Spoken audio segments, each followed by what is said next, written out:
السلام علیکم رحمۃ اللہ وبرکاتہ۔ میرا نام شیخ معین الدین، انجمن اسلام اردو پرائمری اسکول عملنیر۔ سرپرست حضرات، سب سے پہلے آپ بچوں سے گفتگو کیجیے کہ ہماری روزمرہ زندگی میں بہت ساری مصیبتیں، بہت ساری آفتیں ہم کو آتی ہیں۔ اس میں کچھ آفتیں مصنوعی ہوتی ہے جو انسان کی وجود کردہ ہوتی ہے، اور کچھ آفتیں قدرتی ہوتی ہے جو قدرتی طور پر جن کا سامنا ہمیں کرنا پڑتا ہے۔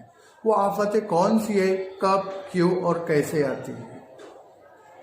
آج ہم ماحول کا مطالعہ سبق نمبر 23 قدرتی آفات، اس سبق میں انہی قدرتی آفتوں کے متعلق معلومات حاصل کریں گے۔